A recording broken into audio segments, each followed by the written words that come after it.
Imagine viajar até a Crimeia no final da década de 1990 para voar com a Força Aérea da Ucrânia em dois jatos da antiga União Soviética e documentar essa experiência em reportagens para jornais e revistas. Esta foi apenas uma entre tantas outras experiências aeronáuticas vivenciadas pelo jornalista e fotógrafo Cláudio Lucchesi, o criador e editor da revista Asas, que eu recebo para uma conversa bem descontraída neste novo episódio do podcast Outra Visão.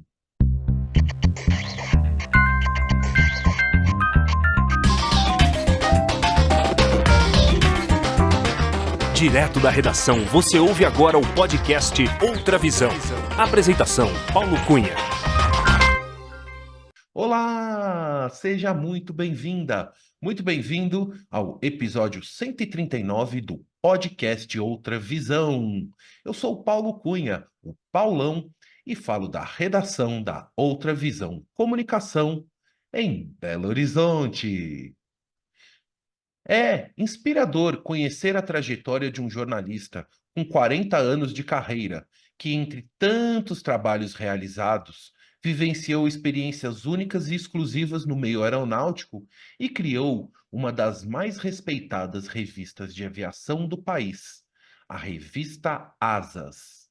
Eu estou falando, sim, do jornalista, fotógrafo, escritor, historiador, empresário, empreendedor e meu padrinho no jornalismo, o Cláudio Lucchesi Cavalca, mais conhecido como Cláudio Lucchesi.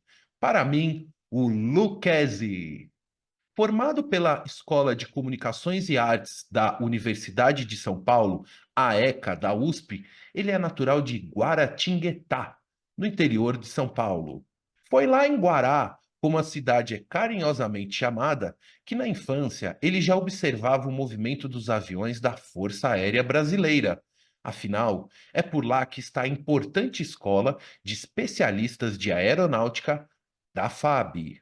Embora o universo da aviação já estivesse tão perto dele desde a infância, a sua trajetória profissional percorreu os caminhos da arte, cultura, história e cinema, da fotografia com ensaios de moda e beleza, antes de definitivamente decolar no mundo do jornalismo profissional de aviação.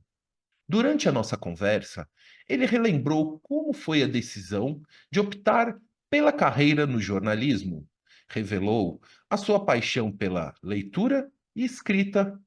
Contou sobre as primeiras experiências no jornalismo em jornais de bairro, como a Gazeta de Pinheiros e de Moema. Ele recordou das passagens pelos jornais O Estado de São Paulo e Jornal da Tarde e citou quem foram seus grandes mestres no jornalismo. Nesta entrevista, ele também falou sobre o atual momento da revista Asas, contou sobre o canal Asas no YouTube e sobre o seu companheiro, o Pinguim Kowalski. E como não poderia deixar de ser, falou sobre a sua relação e paixão pela cultura e aviação da Rússia. Ah, como sempre, não posso deixar de convidar você para prestigiar o canal Outra Visão aqui no YouTube, se inscrever, deixar o like neste e em outros episódios. Também fica o convite para você visitar o nosso site www.podcastoutravisão.com, nos acompanhar no Spotify e no Instagram. Para achar é fácil, é só digitar Outra Visão. Então, vamos acompanhar o episódio 139 com Cláudio Lucchesi e decolar na história pessoal e profissional desse talentoso jornalista e fotógrafo. Vamos assistir? Divirta-se! Alô, Cláudio Lucchesi! Tudo bem com você, Lucchesi? Tudo bem, Paulo? Como é que você está? Estou muito bem. Lucchesi, seja muito bem-vindo ao podcast Outra Visão. É com muita alegria que eu te recebo aqui para a gente bater um papo bem descontraído. Muito obrigado por aceitar o convite e por prestigiar este podcast. Lucchesi, eu gostaria de saber de qual cidade você está falando. Bom, eu estou falando de São Paulo, capital, mas antes eu gostaria também de agradecer o convite. Eu estou muito feliz de estar aqui conversando contigo. Fiquei muito lisonjeado de você me chamar. Então, assim, o prazer é meu, tá? Então, Lucchesi, é o seguinte, eu quero dizer a você em especial e compartilhar também aqui com a nossa audiência a alegria que eu tenho também em te receber aqui no podcast Outra Visão. Para quem não sabe, o Cláudio Lucchesi é o meu padrinho no jornalismo. É, o Lucchesi foi a primeira pessoa que me deu uma oportunidade de trabalho em jornalismo lá no ano de 1997, na revista Flap. Na época, o Lucchesi era editor da revista Flap. Eu Isso era aí. um estudante de jornalismo no segundo ano.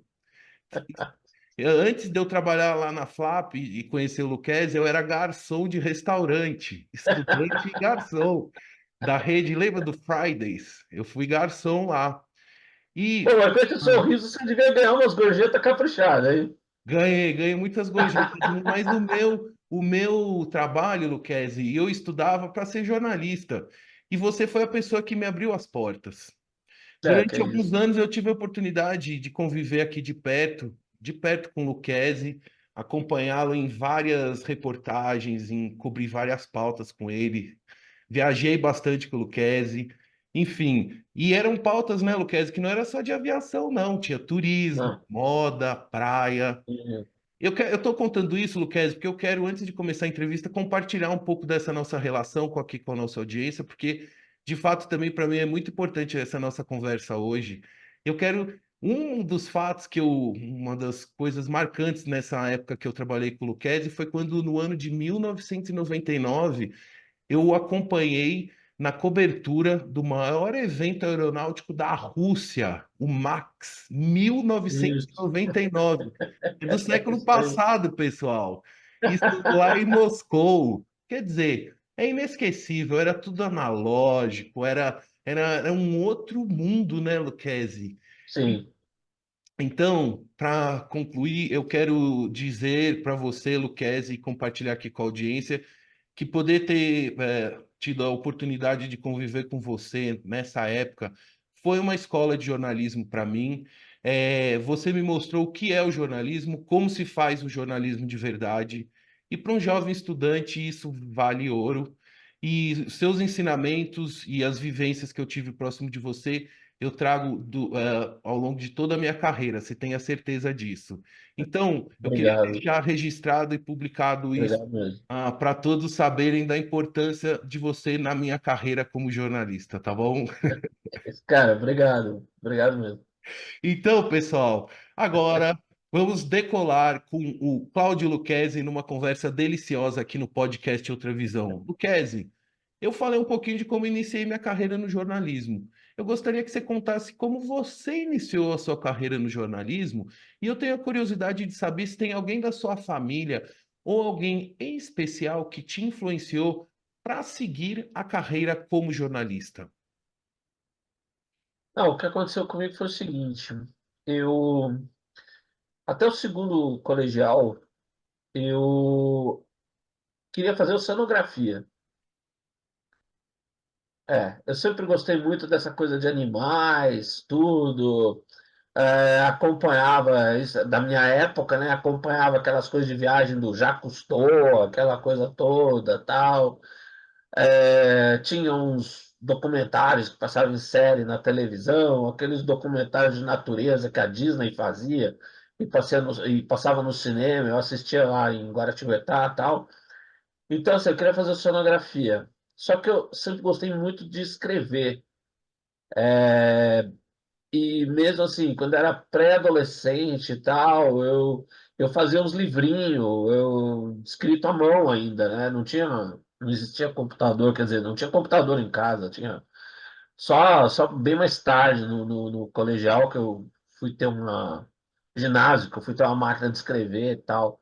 Então, assim, escrevia à mão, tudo tal, e fazia umas encadernaçãozinha, tal, não sei o que lá. Aí tinha um Frei, que hoje eu não sei se ele é bispo alguma coisa assim, o Luiz Flávio Capio, que é nascido em Guaratinguetá, né? E ele atuava muito no Nordeste. E a minha família era muito próxima da família dele, tal, tal. Sempre que ele vinha para Guaratinguetá, tinha lá um dia que ele vinha almoçar na nossa casa, tal. E aí tinha um momento que cada um ia conversar um pouquinho com ele, ter uma conversa pessoal com ele, tal, não sei o que lá. E aí foi numa dessas conversas que eu já estava terminando o segundo colegial, ia fazer o terceiro, né, tal. E e caiu o assunto de profissão. Eu falei, eu quero fazer oceanografia e tal. Daí ele falou assim, ele já sabia, mas ele falou, pô, mas oceanografia? Eu falei assim, oceanografia. Ele falou assim, puxa vida, mas você tem um talento tão bacana para escrever, coisa assim, poxa, vai ser um desperdício. Você vai ficar fazendo tese de coisa tal, com esse talento. Eu falei, mas eu sei, eu gosto de escrever, mas tá. Aí ele que virou e falou assim, por que que você não faz jornalismo? Daí eu falei assim, mas jornalismo, cara? Aí ele falou assim, porque jornalista pode, por exemplo, cobrir a parte científica, daí você junta o que você gosta aí de mar, de coisa desse tipo, com a pegada de escrever. E isso ficou na minha cabeça, eu fiquei pensando, falei, quer saber, acho que eu gostei da ideia, tal. Eu lia muito, né, tinha o Uhum. George Orwell, que foi jornalista, né, o cara que escreveu 1984 e tal. Aí eu falei, então tá. Então o terceiro colegial, eu fiz o primeiro e o segundo na época, era dividido entre humanas, biológicas e exatas, né? Então o primeiro e o segundo colegial eu fiz de biológicas. O terceiro eu fui fazer de humanas, que eu vim estudar em São Paulo. Vim fazer o terceiro colegial aqui na Paulista, lá no Objetivo. Ah, E daí prestei para jornalismo, né? Entrei na PUC e na USP. E aí fui para a USP, né? Tal. Então, foi aí no segundo ano, acho que foi no segundo ano. É, era naquela época, os jornais de bairro em São Paulo eram muito fortes, né? Eram muito fortes, tinham tiragens assim de uhum. milhares de exemplares, mas muitos milhares. E um dos mais bem feitos, mais bacanas, era a Gazeta de Pinheiros. E aí um dos caras de um ano à frente, né, falou assim, conhecia, escrevia matéria na Gazeta, tal, pá, pá, pá. Aí ele me passou o contato de um editor lá, o Dib. Uhum. é, Só que eu fiz o processo contrário, né? Eu falei assim, pô, como é que eu faço para vender uma matéria, né, tal? Aí naquela época era uma época diferente, né? Como você falou, não tinha celular, não tinha essas pessoas mais famosas, tal, não tinha essa verdadeira muralha de assessoria de imprensa, empresa de assessoria de imprensa, né? Uhum. Assessor disso, assessor daquilo, quer dizer, 300 mil coisas em volta da pessoa, né? Tal. Não era essa época, né? E a Débora Bloch estava estreando uma peça aqui em São Paulo. E eu era fã da Débora Bloch e tal. E eu sempre gostei muito dessa parte de cultura também. Então eu peguei, liguei lá pro teatro, tal, não sei o que lá, tudo, e marquei uma entrevista com a Débora.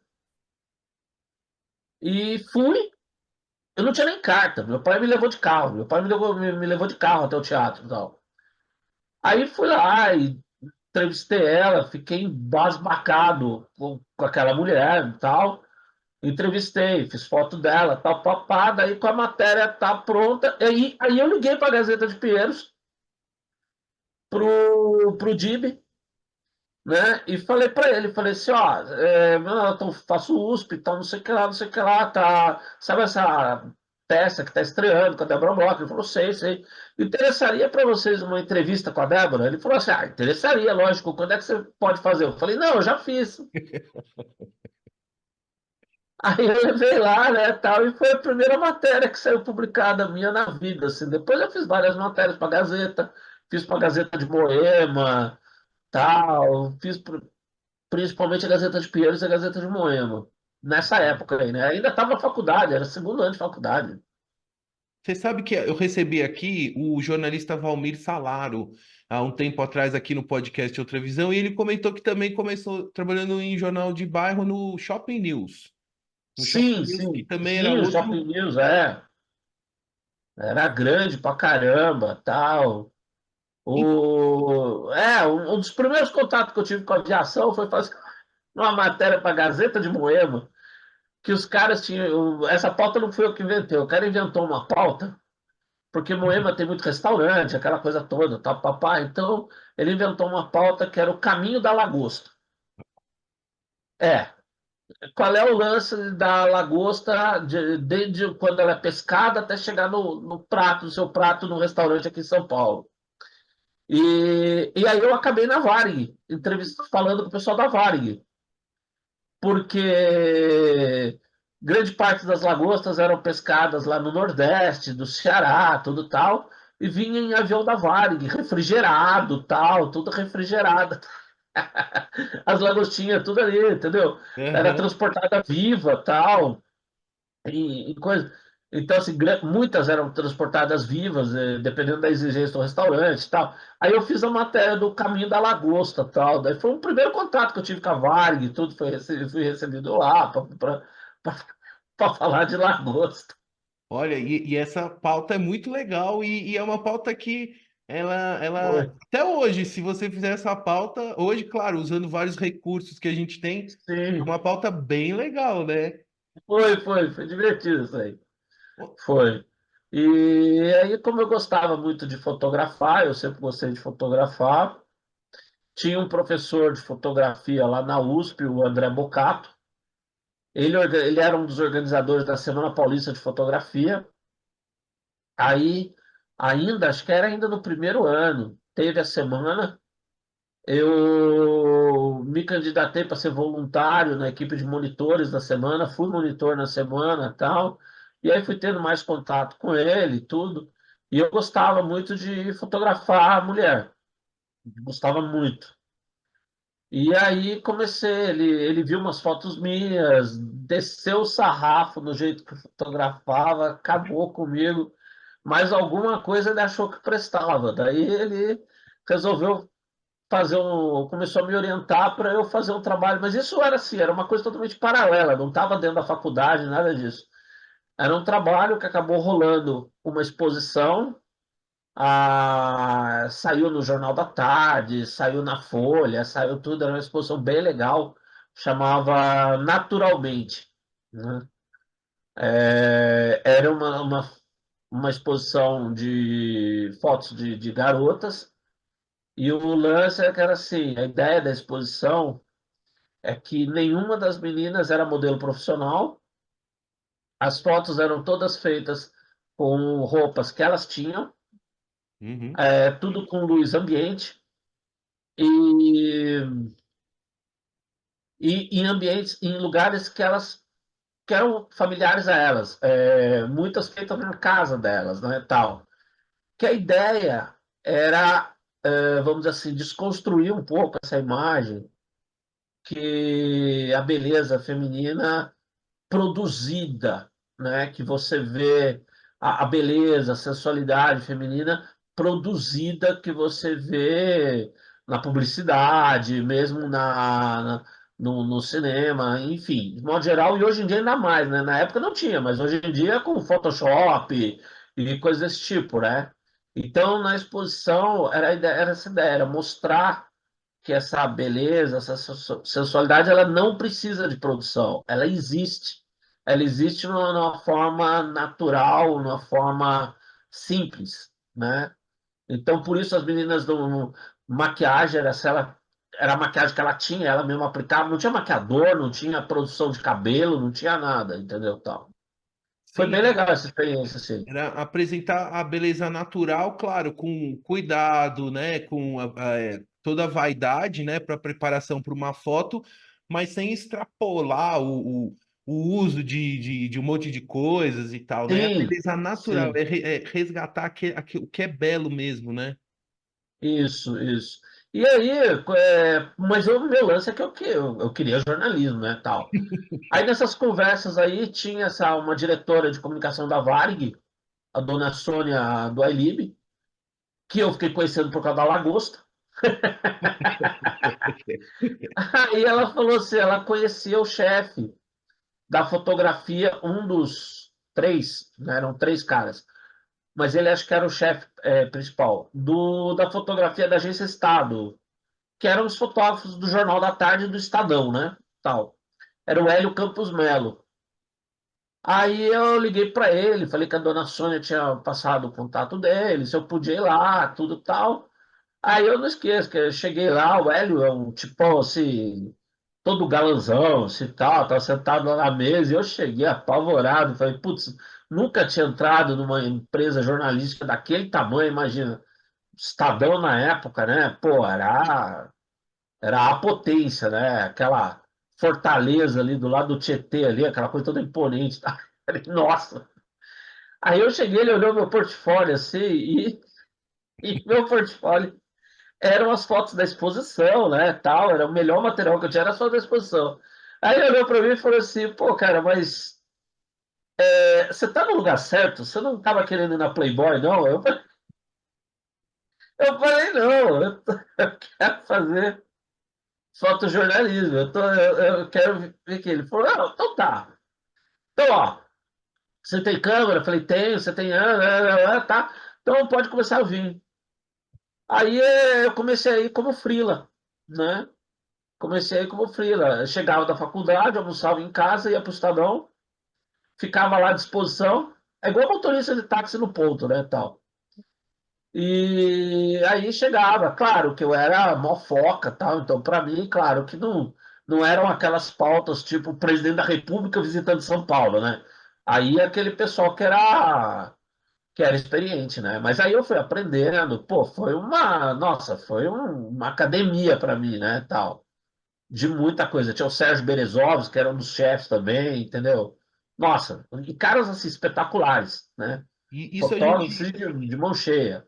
Isso É a isso da gente. época, Paulo, desculpa, esse é da época, cara, que não era câmera digital, né? Era câmera de filme, entendeu? E assim, o filme, geralmente você deve lembrar disso aí, o filme, o filme grande de 35 mm, ele tinha 36 fotos. Depois você tinha que trocar o filme, né? Então, em certas situações, você não é igual hoje que você vai apertando o botão igual um maluco, né, tal. Lá na Asas, às vezes me chega o cara, fala assim, ó, tá, eu vou te mandar as fotos que eu fiz no evento. Eu falo assim, quanto você vai... Ah, tá, tá bom. O que você tem? Ah, eu fiz 450. Eu falo, cara, 450, apresentação de um avião, 450 fotos. Eu falo, não, cara, pô, faz uma seleção aí, me manda. Eu vou ficar olhando 450 fotos de uma apresentação de avião, né? Na nossa época, na minha época, não era assim, cara. Você tinha 36 poses, entendeu? Então, assim, você tinha mesmo que meter o olho lá e tentar apertar o botão na hora certa. Porque também, assim, se acabasse o filme, e eu não era fotógrafo de andar com. Eu não tinha, né? Três câmeras de pendurada, eu tinha uma, né? Então, se eu fosse para uma pauta e acabasse o filme, eu ia precisar daquele tempo de rebobinar o filme, tirar ele, botar o outro, colocar no ponto. E nisso podia acontecer o momento célebre do troço, né? Então, a postura da gente era outra, né, cara? A postura da gente era outra. O Eu dedo lembro era, dessa época. ficava mais, você ficava mais, era um tiro mais certeiro, né, da foto. Inclusive, Lucas, você citando isso, esse negócio da troca do filme, rebobinar, eu me lembro nitidamente que você me ensinou a fazer esse processo de forma mais ágil quando a gente foi lá em Moscou, lá na cobertura Sim, da feira, porque exatamente, ainda era tudo analógico, né, era sim, tudo analógico, e eu acho que na época você já estava com dois equipamentos já. E aí, enquanto já ficava um corpo preparado enfim, estava lá no meio da apresentação e aí eu já trocava o filme, rebobinava, não sei o que, fazia, te ajudava exatamente nessa tarefa sim, aí. sim. Sim, e teve show aéreo. Quando a primeira vez que eu fui no show aéreo fora do Brasil, como para trabalhar mesmo, tal, foi na Alemanha em 96, na ILA, em Berlim. E daí, naquela época, eu tinha uma máquina só, né? Então, assim, tinha umas pegadas que era assim, por exemplo, você tinha 36 poses no filme. né? Então decolou o Eurofighter, tal. Aí você tá com o filme novinho. Então, pá, pá, pá, pá, pá, pá, pá, pá. O Eurofighter pousou, no final das contas você fez, vamos supor, 28 fotos. Aí o que que fazia? Não interessa, que ainda tem, em teoria, teria 8 fotos no filme. Rebobinava, já tirava, porque o outro avião que fosse decolar, e o que que aconteceu? Você ia tirar 8 fotos, você tem que trocar o filme, entendeu? Então, assim, você precisava estar com um filme novo a cada avião que fosse decolar, entendeu? Porque senão você ia ser pego na mão, entendeu? E as apresentações, pô, a apresentação no show aéreo dura o quê? Dura 5, 10 minutos, quer dizer, sabe? Então, numa dessa, você tá trocando o filme e o avião faz a manobra cobra que tava todo mundo esperando, entendeu? E você trocando o filme, quer dizer, não dá, né? Então, Exatamente. assim, E tinha, então, e tem toda a questão também do filme. É legal falar isso, Lucas, porque eu também aprendi muito sobre fotografia com você. E uma coisa que já na época eu lembro que eu observei muito no seu trabalho era que você já era um profissional multimídia. Porque você até citou no começo da carreira, já fez a entrevista com a Deborah Bloch, fotografou ela, quer dizer, você escreveu, produziu a imagem e o conjunto disso para publicar que isso tinha um valor que naquela época era assim: o fotógrafo tirava foto, o jornalista fazia a matéria. é, é. Existia até uma barreira, né, Luquezzi? Não tinha Sim, sim, sim. Foi, tanto que assim, na agência Estado eu só fotografava, né? Na agência Estado eu só fotografava, lá com o Hélio. Só que aí veio aquela vontade de escrever, né, tal. E aí, numa ocasião, eu peguei e dei uma de sapo, né? Fui lá na redação do Jornal da Tarde, na editoria de cultura, que era editoria de variedades, né? Era editoria de cultura, e o editor era o Edson Paes de Mello, né? E cheguei para ele e falei que eu fazia foto lá, tal, pá, mas você não podia fazer um freela ali, tal, não sei o que lá, tudo. E aí me passou um para fazer, aí ele gostou do resultado, daí depois passou outro, aí eu migrei, eu saí da agência Estado e fui para a redação do Jornal da Tarde. Aí eu passei a só escrever, né? E aí o Edson, faço assim, troca a pessoa, mas do que você falou aí no começo, poxa, fiquei muito tocado com o que você falou, mas assim, o Edson foi, para mim, foi o grande professor, foi o grande mestre que eu tive de jornalismo. Era um cara com uma cultura imensa, imensa, numa coisa que eu adoro, que é artes, né, tal, um domínio de texto, que era um troço absurdo, mas ao mesmo tempo ele era um cara muito, pelo menos comigo, ele era um cara assim muito, você aprendia muito, ele não era arrogante, ele não era um cara de humilhar você, entendeu? Ele tinha jeito de fazer, mesmo quando você fazia um texto ruim, né? E ele pedia para reescrever, mas não era uma coisa de rebentar com você, entendeu? Tal. Mas, meu, aprendi muito com ele. Tanto que até hoje, quando a Asas fez 10 anos, a gente fez uma festa na Livraria Cultura, tudo eu fiz questão que ele fosse, né? Eu apresentei ele para os meus pais, tal. Ele é marido da Irene Ravache, da Hum, atriz, uhum. né? Mas eu devo muito ao jornalista, ao texto que eu tenho, a esse período lá do Jornal da Tarde com ele. E a experiência do Jornal da Tarde nessa época era fantástica, né, cara? Porque era assim, era uma redação, nossa, com gente assim de um padrão muito elevado, né? Tinha um cara que escrevia, um senhor que escrevia sobre artes plásticas, que era o Ney Cruz, que era um cara respeitadíssimo pelos artistas, tudo. Putz, o Olney escrever tal. Então, assim, tinha uma nata, não vou falar elite, uma nata de jornalistas ali de primeiro nível, quer dizer, os editores-chefe tinha o Ari Schneider, tal, quer dizer, era outro papo, entendeu? E poder conviver com esses caras assim no dia a dia, entendeu? Foi no Estadão tinha o Roberto Godoy, que infelizmente nos deixou agora recentemente, né? Semana passada, eu fiquei muito triste. O Godoy é um cara fora de série, Eu posso dizer que a gente era amigo, tudo. Ele escreveu um texto de apresentação para um dos meus livros, tal. Então, assim, foi, foi uma época que eu aprendi pra caramba. Mas, assim, eu considero que eu continuo aprendendo todo dia, né, tal.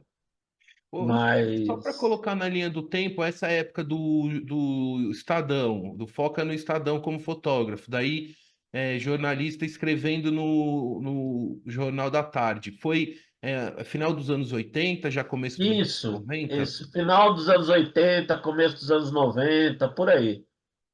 Foi É, por aí. uma época que o jornal, uma matéria em qualquer um desses veículos tinha um impacto assim Tinha, gigantesco, né? tinha.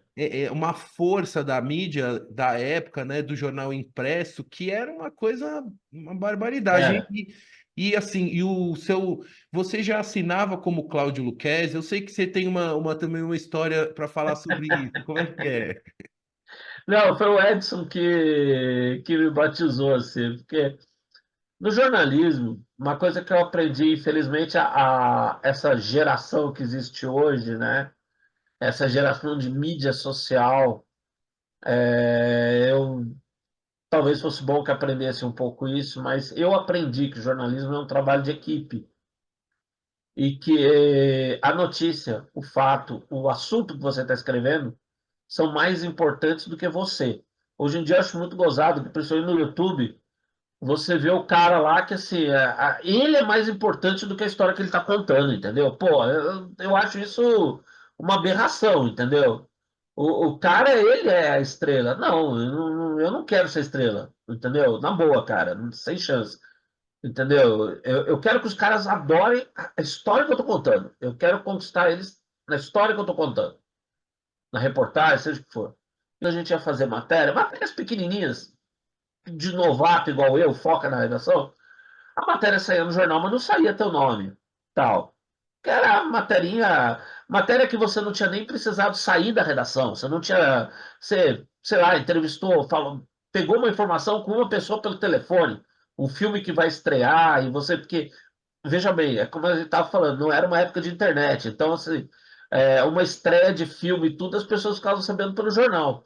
Então, pô, você tinha que ligar para o cinema tal, vamos supor, nem existia na época, mas para o Cinemark para confirmar a data da coisa, entendeu? E fazer uma noticinha que o filme novo do King Kong está estreando. Isso não saía teu nome lá, porque, pô, pelo amor de Deus, né, meu? Isso aí é Serviço, coisa. né? Exatamente, matéria de serviço, exato.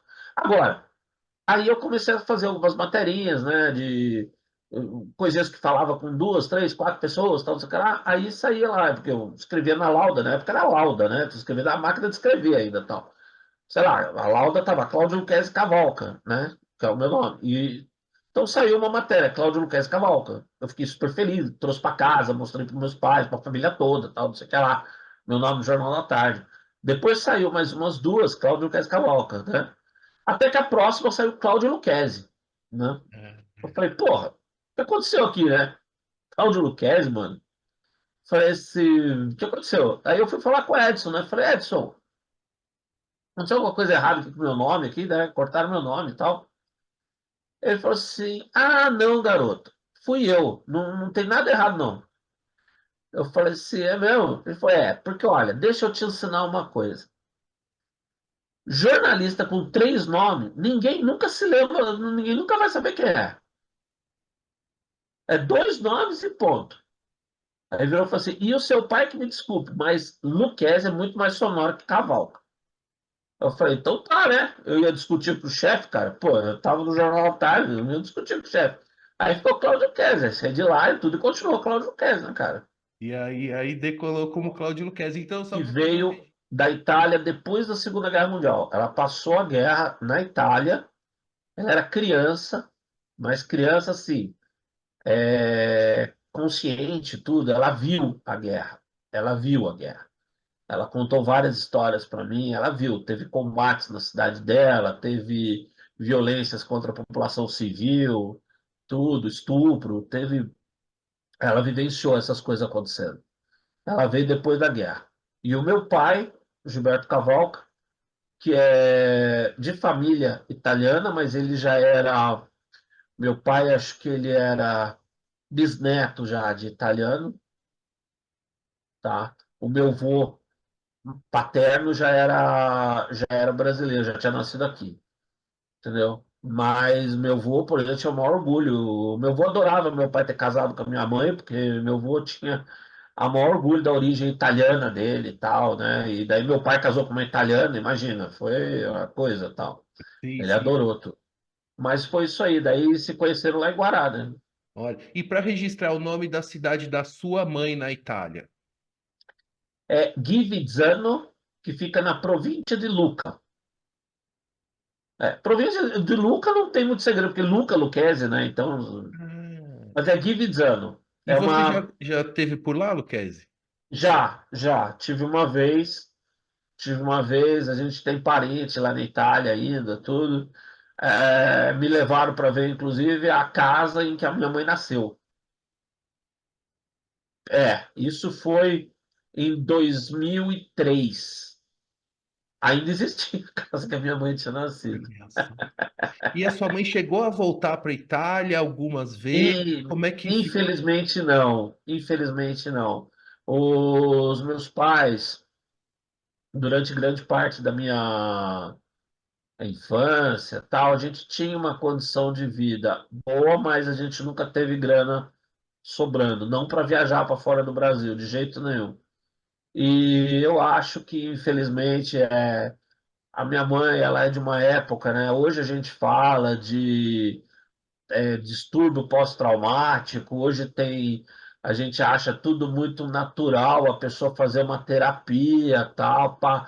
Mas na época da minha mãe, do meu pai, existia muito preconceito, muita coisa, ainda mais no interior, né, cara? No interiorzinho, Guaratinguetá, uma cidadezinha desse tamanho. Então, quer dizer, era uma época que você falava que a pessoa foi fazer, estava indo no psicólogo, é louca, ficou tal, né? Aquelas coisas assim, né? Se a pessoa vai no psicólogo, é louca, entendeu? Tal. Nossa, a esposa do Gilberto tá indo no psicólogo, tal, não sei o que lá, tal. Né? Imagina. Então, minha mãe não teve nenhum tipo de tratamento, né? Nunca teve um tratamento adequado a isso, e eu acho que ela ficou com um pouco de trauma. Então, mais tarde, bem mais tarde, quando a situação de vida do meu pai melhorou, tudo tal, que teve até condição de querer levar ela para a Itália, tudo, ela sempre arrumou uma desculpa, um Uhum. motivo para não ir, entendeu? Uhum. Mas coisa Sim, que a gente. sim. Ô, Luquezzi, eu queria saber um pouquinho. Você, assim, então tá vivendo em São Paulo, né? Desde daquele terceiro ano da escola, quando Isso, você isso. se mudou, e aí mudou a família toda já naquela ocasião, ou foi Primeiro, você primeiro? eu vim primeiro, morei 1 ano e meio e numa pensão, lá na Liberdade. Porque é o seguinte, o meu pai, ele teve uma transferência de Guaratinguetá para São Paulo, quando eu era criança ainda. Só que ele conversou com a minha mãe e tal, e eles acharam que era melhor criar os filhos em Guaratinguetá mesmo, tal. Então meu pai se sacrificou pela família, ele e a minha mãe. Minha mãe se sacrificou porque ela criou a gente naquela época quase que sozinha, né? Meu pai vinha para São Paulo domingo à noite e voltava para Guaratinguetá na sexta-feira. Então, aquelas coisas, reunião de escola, coisa, até levar o carro no mecânico, o carro dele, porque minha mãe não dirigia. Conversar com o mecânico sobrava para minha mãe, entendeu? Tal. Conserto que tinha que fazer na casa, tal, não sei o que lá. E meu pai, por outro lado, que sempre foi um cara muito família, muito família. Hoje eu tenho a minha filha mais velha, está fazendo faculdade em Pirassununga, lá na USP, né, veterinária. Então eu imagino que meu pai sentia, porque eu sinto falta dela, mas, pô, eu tô aqui com a minha esposa, com a minha outra filha, tal. Meu pai vinha para São Paulo e vamos dizer assim, para render a grana, né? Ele vivia aqui em São Paulo do jeito mais modesto possível, né? Pensão, uns hotelzinhos, umas coisas assim, o mais modesto possível. Ali pela parte do centro, porque ele trabalhava na. Ele era trabalhava ali na Secretaria da Fazenda, na Praça da Sé. Então era sempre por aquela região ali. E nessa época ele estava morando numa pensão só de homem, que ficava ali na Liberdade, a pensão do Abelardo. E aí eu vim, né? E morei, eu e ele moramos 1 ano e meio lá, os dois, até vir, porque daí ele comprou um apartamento aqui, daí depois de 1 ano e meio mudou o resto da família para cá. Ah, Mas, e foi assim, foi um período também meio maluco, assim, porque eu tinha 17 anos, né? Tava naquela adolescência, assim, né? Aquela coisa de troço. Ele era pai, né? Ele teve aquela criação toda rígida, tal, aquela coisa mais assim. Mas de certa forma, eu era inexperiente de ter um pai e ele estava inexperiente de ter um filho, né, cara? Então assim, a hum. gente teve que se acostumar com o outro. Mas, mas foi muito legal, porque plantou uma semente assim que a gente acabou. Ele sempre foi um pai muito legal. Minha mãe, uma mulher extraordinária, extraordinária. E hoje, infelizmente, os dois não estão mais com a gente, mas assim, o meu pai não é aquele clichê, não, é verdade. Meu pai não era meu pai era o melhor amigo que eu já tive, entendeu? Então, assim, a gente é amigo mesmo. Ah, que depoimento bonito, Luquezzi. Muito, muito bacana o depoimento. Eu tive a oportunidade de conhecer seu pai, sua Sim, mãe, sim, você de conheceu os almoçar. Já dois. Você comi conheceu. uma macarronada lá da sua mãe mais de uma vez. Inclusive, e você conheceu meu pai, conheceu minha mãe, e você conheceu minha esposa, que a gente foi na sua formatura, no Olímpia. Exatamente, exatamente. Claro, a sua esposa e também Eu a. era casado de pouco, cara. Eu era casado de pouco quando você se formou. Exatamente, porque você morava ao lado lá na Isso, Rua Clélia, ao lado do Olímpia, aonde foi meu evento de formatura. Eu tenho foto. Mas é o seguinte, a gente aqui está conversando com um dos mais importantes jornalistas de aviação do Brasil e podemos dizer aí com influência mundial, viu? E não é pouco, não. Sério, falando sério. Bom, o Lucchesi, ó, já foi premiado e recebeu diversas honrarias, ó, da Marinha, do Exército, da Aeronáutica do Brasil. Também já escreveu vários livros, reportagens para publicações, a dele, claro, a revista Asas, mas publicações de vários países. Ele tem contato, uma rede de contatos com jornalistas e fotógrafos em todo o mundo, muito antes de ter internet, pessoal, muito antes. Eu sou testemunha disso porque eu lembro em 99, lá em Moscou, ele já encontrava colegas, fotógrafos, jornalistas nesses eventos. Aí, Luquezzi, depois de ouvir um pouco da sua história pessoal, de vida pessoal e do jornalismo, me conta, como é que nasceu essa relação com a aviação, que eu sei que é tão importante, é uma paixão tão grande sua e que hoje é o seu principal atividade profissional e também sim. você tem todo o envolvimento pessoal com isso. Me conta dessa relação com a aviação. Então, como eu falei, eu nasci em Guaratinguetá, né? Guaratinguetá é a sede da Escola de Especialistas de Aeronáutica. Então, eu cresci quando eu tinha formatura, aquela coisa toda, as formaturas na aeronáutica e tal. A gente não podia entrar lá dentro para assistir, mas a parte do show aéreo a gente via lá fora, né, tal. Então tinha Esquadrilha da Fumaça, Coronel Braga e os T-6. No dia a dia da Escola de Especialistas de Aeronáutica tinha bandeirante soltando paraquedista, né? Então tudo isso acontecia ali em cima da cabeça da gente. Um acontecimento mais raro, aparecia um chavante de vez em quando, entendeu?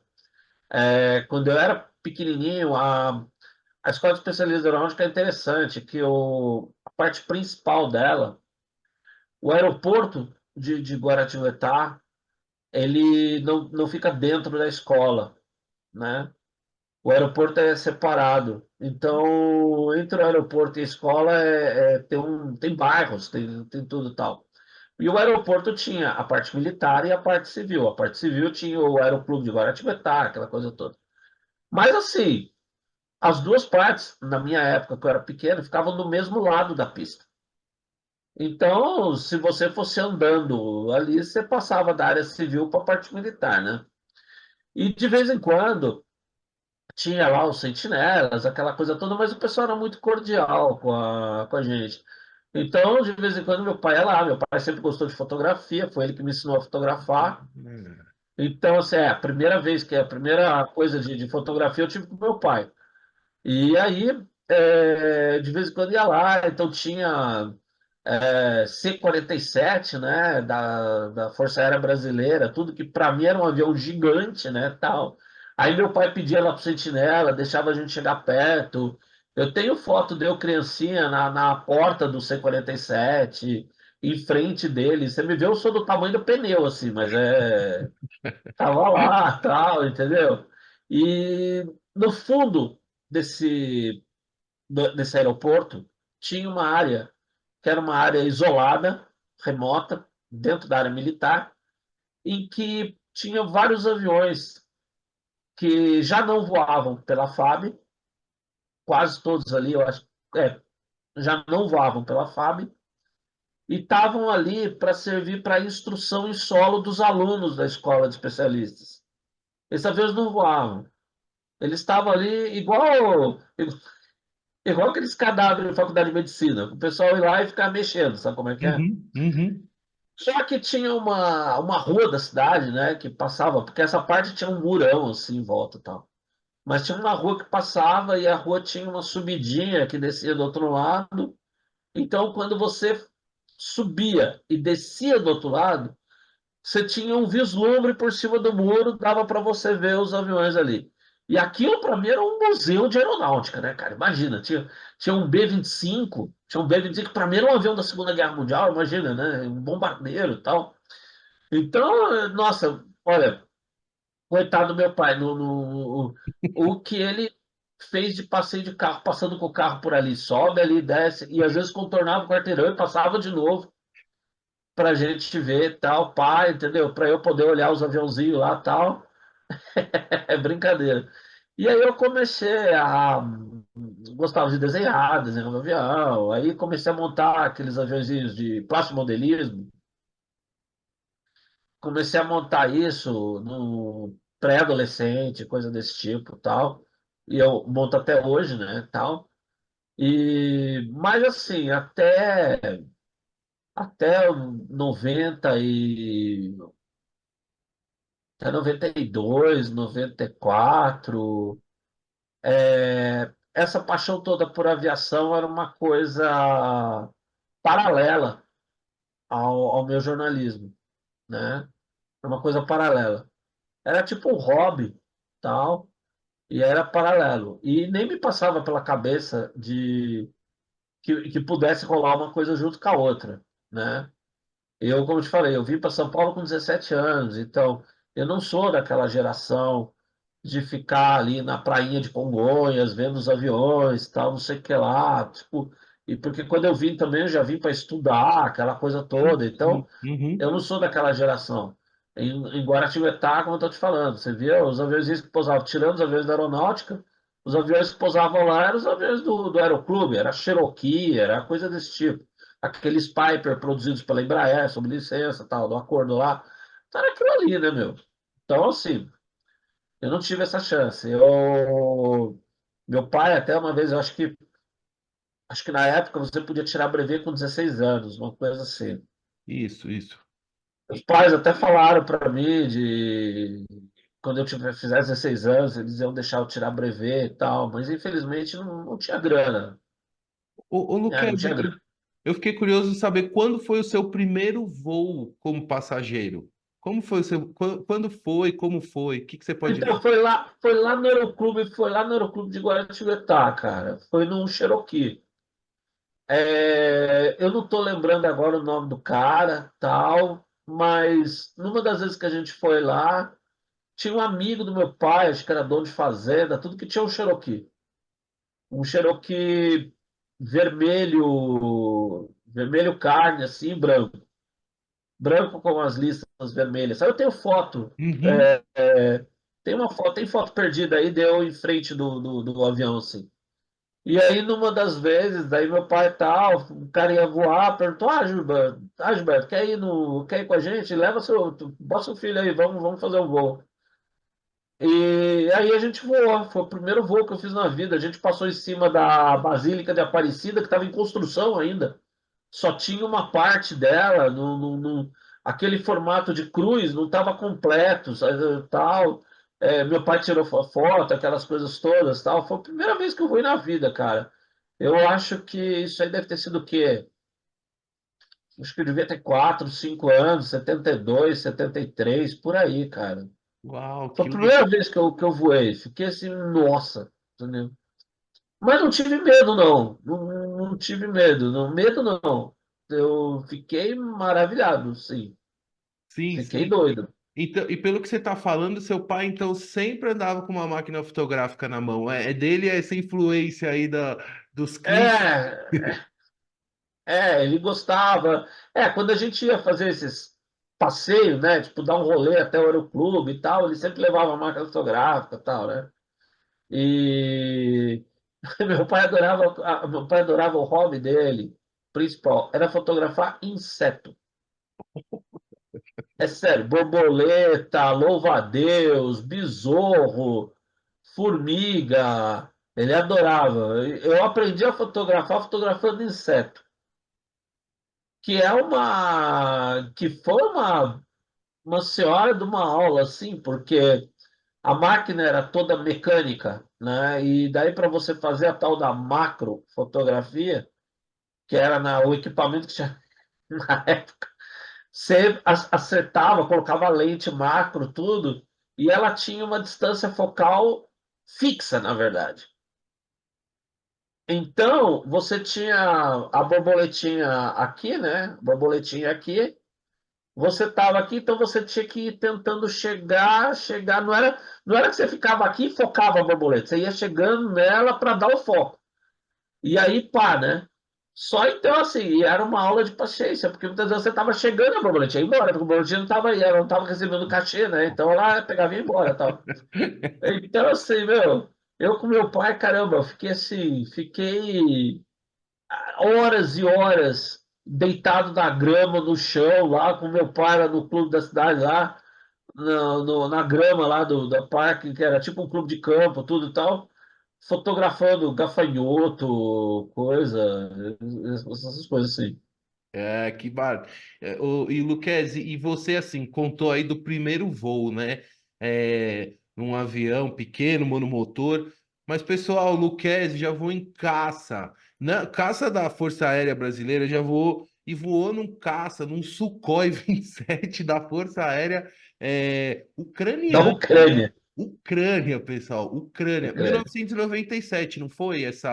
Foi 97, foi 97. Luquezzi, compartilha com a gente um pouco sobre essa experiência. Eu sei que você tem várias experiências de voos aí super legais, especiais, exclusivíssimos.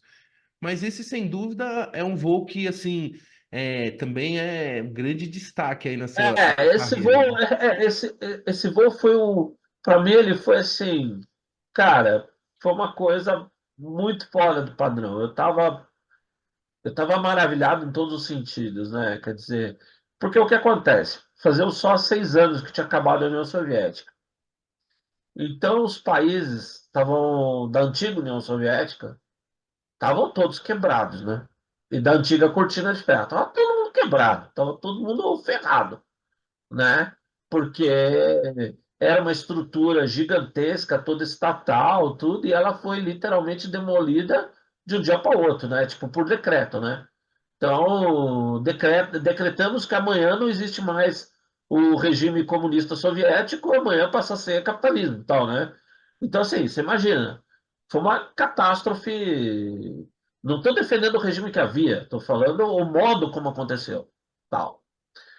Então, assim, tava tudo muito ruim. E aí foi uma época que tinha lá um lance meio mercado negro na Rússia, de turismo, que você pagava, fazia voo lá, mas era uma coisa meio mercado negro, uma coisa assim e tal. E na Ucrânia, uma turma de pilotos ocidentais, pilotos militares ocidentais, se entenderam lá com o pessoal da Força Aérea da Ucrânia e tal, e fizeram um programa de turismo de aventura, que você pagava e ia para lá, tal, e voava.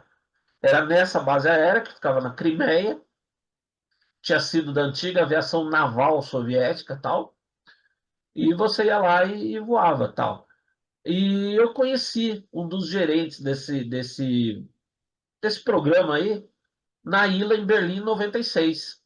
E a gente ficou amigo, tal, a gente se deu bem pra caramba. Então, troca mensagem aqui, troca mensagem lá. Eu falei para ele que podia fazer matéria. Nessa época eu já estava escrevendo em revista de aviação aqui no Brasil, tal, já escrevi ainda no Jornal da Tarde como matérias especiais, tudo. Falei que podia fazer um lance bem legal, tal. Daí ele falou que se eu arrumasse a passagem para ir até Budapeste, porque o grupo se reunia em Budapeste para ir para a Ah, Hungria. Ele me colocava no grupo e me arrumava um voo para poder fazer foto, tudo tal, né? E aí eu fui, abril de 97. E assim, eu nunca tinha voado num avião de alta performance militar, nunca tinha voado num jato militar.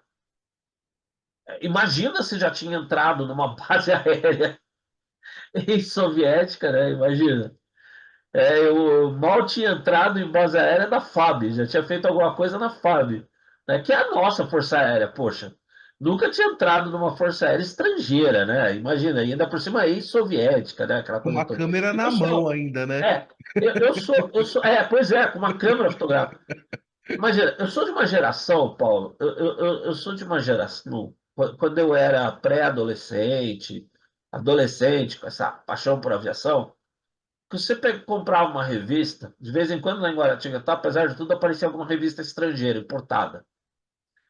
Aí você comprava uma revista, tava assim, novo, a new Soviet Jet Fighter Discovered, tal. Você fala, uau, né, nossa, tal, um novo caça, né, soviético descoberto, tal. Aí você comprava a revista, cara, as fotos eram uns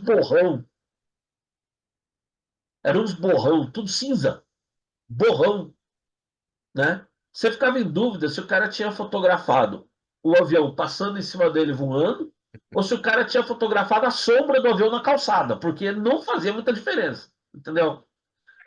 E aí sempre tinha aqueles artistas assim, né? Visão artística do novo caça soviético. Que até hoje, para mim, esses caras deviam estar no Louvre, porque olhando aquela foto com aquele borrão, como é que o cara tinha tirado aquelas coisas que estavam no desenho, né? Esse cara devia ser um artista realmente fantástico, devia estar no Louvre, o Muito trabalho do cara, né? criativo, né? Muito Você olhava, você criativo. falava, mas você se sentia um verdadeiro idiota, porque você olhava a foto toda borrada e falava, viu o desenho do cara, olhava a foto, viu o desenho e falava, mas de onde é que ele viu isso, né, tal? Mas enfim, e eu cresci nessa coisa, né? Pô, a aviação soviética, aquela aura de mistério, né? Aquela coisa, tá? Tá? E aí, de repente, você está entrando numa base aérea que foi soviética. Quer dizer, sabe? Aí você olha do lado, assim, tem na área de estacionamento, tem uma fileira de MiG-29. E aquilo não é um museu, são os MiG-29 da Força Aérea da Ucrânia. Estão ali, entendeu? Tal, pá. Claro, tinha os aviões abandonados. Tinha os aviões em umas condições assim. É o que eu costumo falar. Eu fiz isso aí nessa época, eu era casado de novo, tal, mas não tinha filho, não tinha nada disso. Então eu podia colocar minha pele em risco que ninguém ia sofrer muito com isso. Tirando a minha esposa, mas ela tinha casado comigo sabendo dos riscos e tal. Mas hoje em dia eu não sei se eu faria coisa. Bom, no Entendi. final, eu ia acabar fazendo sim, É, porque se tivesse a oportunidade eu ia entrar dentro do mesmo jeito. Mas enfim. E aí o voo que estava programado era com o primeiro, era com o L-39, que era aquele jato de treinamento, que é um avião magnífico, fantástico, sou fã daquele avião. E eu ia voar nele, e um gringo, um americano lá do Vale do Silício, tinha pago para voar no Sukhoi. E então ele ia decolar um pouco antes, ele ia decolar primeiro, em seguida decolava o L-39, a gente se encontrava no ar, né? Eu tirava umas fotos do Sukhoi, tal, pá, pá, pá. E aí ele ia embora fazer o voo lá com o gringo e tal, e o meu piloto fazia uns rolês lá comigo e tal, né? Então, o tempo era horrível. Tava uma cobertura baixa de nuvem, tudo de ruim para você fotografar tava nesse dia. Tá. E aí foi o primeiro voo, né? Eu decolei, eu lembro que a gente decolou e eu assim nunca tinha voado, né? Num jato, e tal. Aí decolou, eu falei, nossa, que 10, né, cara? Pô, decolou assim suave, ele subiu da pista. Eu ainda tirei foto assim dos aviões que estavam estacionados assim, visto por cima, e tal. Falei, nossa, que legal, né? Falei, caramba, putz, eu tava morrendo de medo que eu ia sentir. Falei, então, tá, Uhum. nossa, vou tirar isso aqui de letra, né? Vou tirar isso aqui de letra, tal. Aí o cara pegou, tava com o avião aqui, virou o avião de lado e puxou uma curva com tudo que tinha direito, né? Aí, como eu costumo falar, né? Pô, foi ficando, intestino grosso, delgado, esôfago, tal, foi ficando tudo pelo caminho, né, cara? E aí ele foi assim, aí ele puxou, sei lá quantos G, tinha uma coisa que eu estava conseguindo era olhar para algum lugar, tirando olhar para frente, o meu pescoço duro igual uma pedra e a máquina pesando 50 toneladas, né? Eu segurando aquela Nikon aqui, a Nikon pesando 50 toneladas, tal.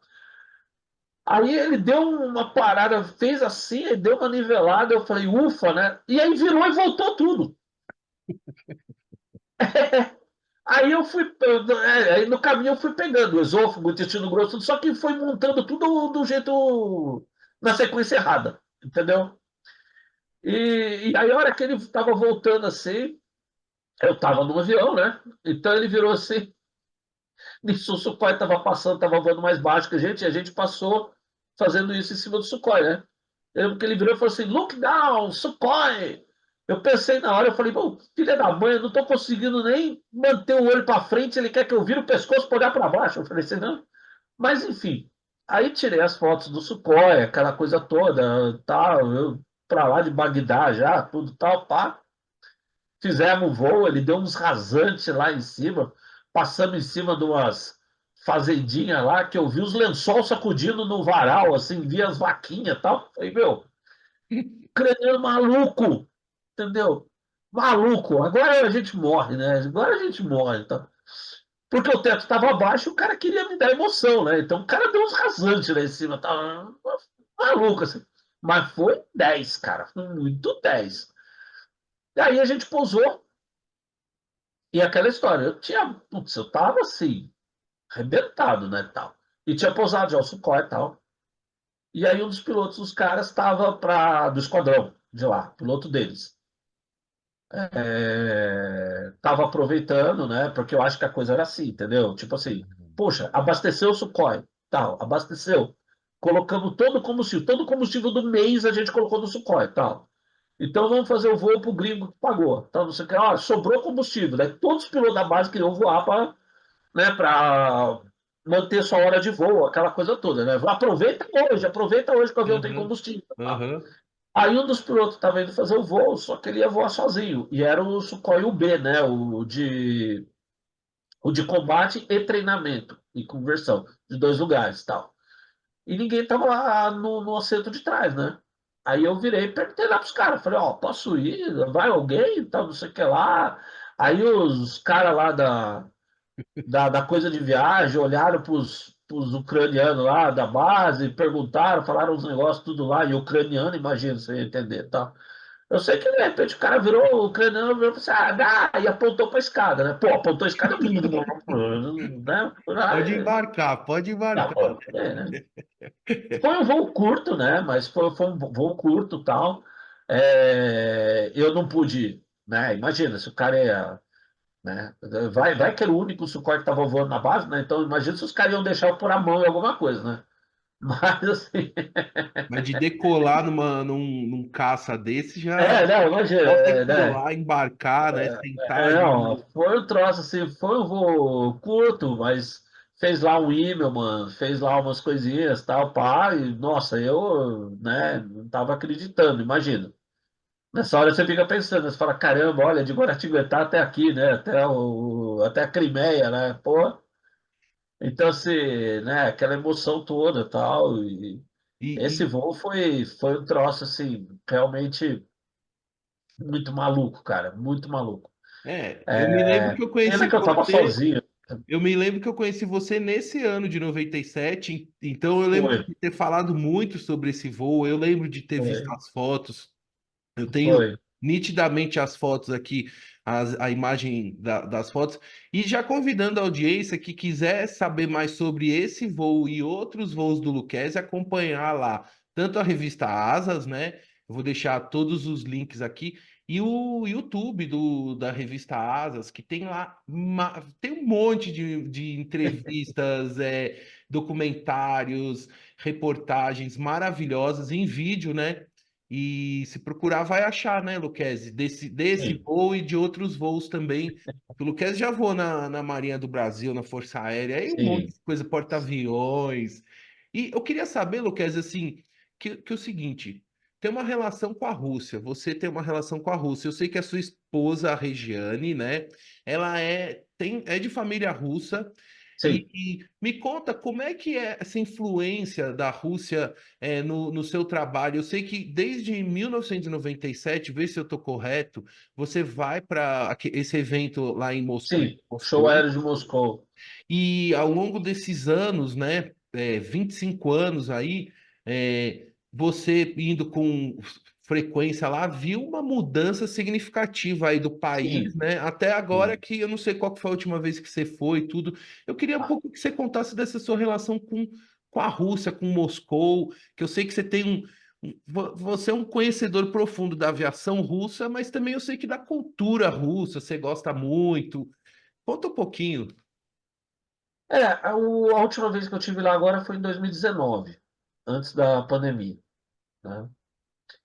Então, assim, como eu te falei, eu vim de uma geração que via as fotos todas borradas dos aviões. E aí, quando eu comecei a ir nos shows, tinha caído o muro, né? Então, no primeiro show que eu fui, que eu te falei, que foi a Ilha em Berlim, eu entrei para o portal de entrada do show aéreo, você entrava e dava para a exposição estática das aeronaves. E a primeira aeronave que estava ali bem de frente era um MiG-29, que na época tinha sido herdado da Alemanha Oriental. E na época era o caça mais moderno, mais avançado da Alemanha, que tinha se reunificado, né? E ele estava bem ali, os alemães super orgulhosos do avião, estava bem ali e tal. Deixaram eu subir, tirar foto no cockpit dele, aquela coisa toda. Então eu sou de uma geração em que você tinha toda aquela guerra de informação, né, da Guerra Fria, uma desinformação muito grande, né? E, e muita coisa, e tudo que a gente sabia de Rússia, né, de soviético, de aviação russo-soviética, era o que se publicava do lado de cá, né? Eu estou falando em época de Guerra Fria. Então, era o que saía aqui, né? Era o que o John tal coisa escreveu, o que o Bob fulano escreveu, entendeu? Tal, publicado pela editora tal de Nova York, entendeu? Publicado pela editora tal de Massachusetts, tal, ou de Londres, entendeu? Tal. E assim, essa pegada de jornalismo, né?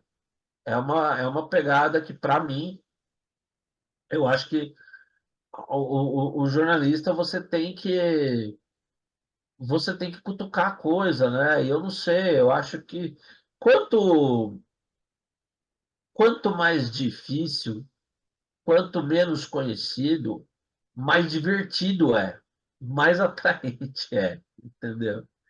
Então, assim, essa aviação, eu cresci com a curiosidade, mas o que que é esse avião de verdade, entendeu? O que que é? Dizem que ele é isso, outros dizem que é aquilo. Uma hora você lê que ele é, nossa, Whooper, Whooper, e por causa disso a Força Aérea Americana tem que desenvolver um caça hiper mais moderno e que custa bilhões. E em seguida você vai falar que o avião russo é um lixo, é uma porcaria, tal, não sei o que lá, tal. Pô, onde é que está a verdade disso aí, né? Onde é que está o que que é o que que elas são de verdade, né, tal? E aquela coisa de ouvir o outro lado da informação, né? Tal, né? Imagina, imagina você crescer formando uma ideia sobre o Brasil, tá? Assistindo só o noticiário em Buffalo, nos Estados Unidos, entendeu? Hum, Sabe? O que que você perfeito. vai pensar que é o Brasil? Que ideia que você vai ter daqui da gente? Entendeu? Tal. E nesse caso era muito pior, porque tinha todo o lance ideológico, né? Tinha todo o lance de Guerra Fria mesmo, né? Tal. Então, quando surgiu essa oportunidade, eu já cresci com essa curiosidade de conhecer essa outra aviação, né? Quando caiu a União Soviética, começaram a aparecer alguns livros, alguns primeiros livros escritos por alguns especialistas de lá para editoras ocidentais, tal. Então isso era já começou a aparecer isso. Aí eu fui para a Alemanha, para a ILA, encontrei alguns desses autores, né? Dei uma de Tiete, fiquei maluco de estar vendo ali o cara que assinava o livro que eu tinha comprado e vindo pelo correio e tal. E comecei a mergulhar nisso, né, cara? Daí comecei a mergulhar nisso, fui voar na Ucrânia, encontrei esse povo soviético bem diferente do que aparecia nos filmes. Hum, Encontrei um povo assim, e aí eu tô falando de pessoas, tá? Aí encontrei pessoas assim, até muito parecidas com nós brasileiros, tal, capazes de fazer piada e rir das próprias mazelas, tal. Ouvi um monte de piada do regime comunista, do regime soviético contada por eles. Piadas assim, ironizando os problemas deles próprios, aquela coisa toda, tal. E rindo disso, tal, né? Muito parecido com a gente, um povo assim, muito emotivo, muito artístico, né? Eles têm um artesanato rico pra caramba, mas muito rico, né? O artesanato, as artes, a gente sabe, cinema, música, né, tal, é muito, né? E pô, isso foi me interessando, porque isso aí era todo um lado que não combinava com aquilo que normalmente a gente escuta, né? Tal. O piloto que voou comigo de L-39, por exemplo, à noite, que a gente teve um jantar de confraternização, tal. Eu tinha comprado aqui, numa dessas lojas de artesanato, tinha comprado um tatu, o nosso tatu, esculpido em madeira, tal, não sei o que lá, tal, pá. Aí, lá no jantar, eu fui agradecer para ele, que ele tinha voado, tal, que ele tinha voado comigo, tal, não sei o que lá, dei o tatu para ele, tudo. Pô, o cara quando pegou o tatu lá. E olha que o cara não tinha começado ainda a sequência interminável de brindes de vodka, tá? Não tinha começado ainda. Entendeu? Não é que o cara é aquele bêbado melancólico, não. Pô, quando ele pegou assim, ele falou, mas é para mim? Eu falei, para você. Pô, você me levou para voar, tal.